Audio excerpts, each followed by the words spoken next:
So going corner to corner, don't jump around because then you have to search for where you left off. So I would just go down the row, corner to corner.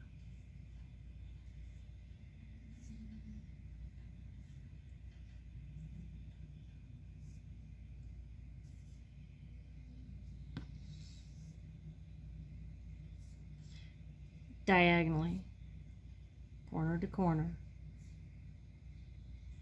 You don't want to go this way, you want to go in the same direction for all of them. From the inside corner to the other corner.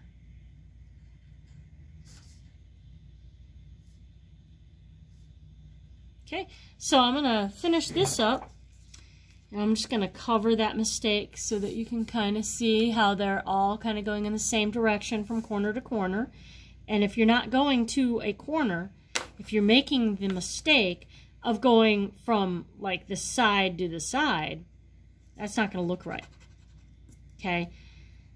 So if you change directions and go like that, that's not going to be right. Correct at all. So you want to go in the same direction from corner to corner. Corner to corner, corner to corner, corner to corner, corner to corner. All right, so I don't know if you noticed, but the sample that I did is in a slightly different, these are slightly different because that was a different part of the pattern. This is the pattern I'm doing now. So I'm going to pause it. You can finish yours.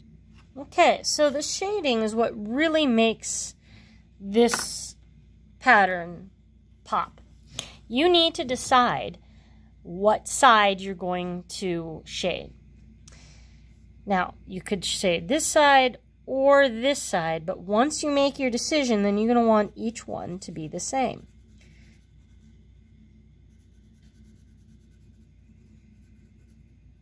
So if I'm going to go and do this side, I'm going to leave the uprights unshaded.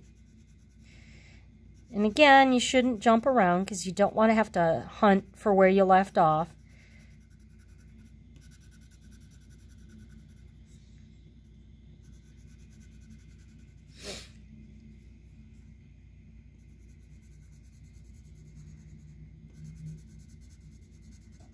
So if I shaded this guy right there where I put the X, that would be wrong.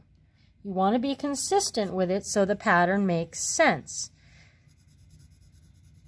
Don't jump around. If you jump around, things look screwy like this. So you want to be consistent. And again, the shading is what makes this. So take your time and shade the side thoroughly.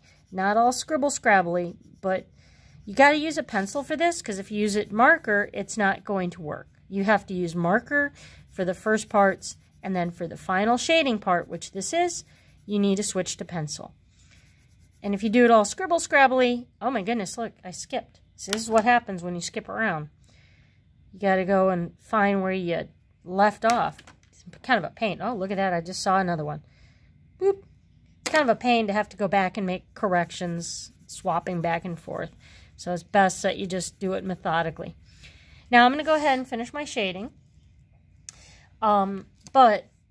And so should you, because you don't want just a small little area to work with. You want a larger area so when you cut out shapes, you have it to work with.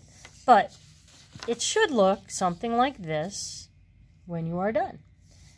And it's very three-dimensional, and try not to make the mistakes of switching methods. If you choose to do it in the lower corner, you know, be consistent throughout so each box is the same. Good luck.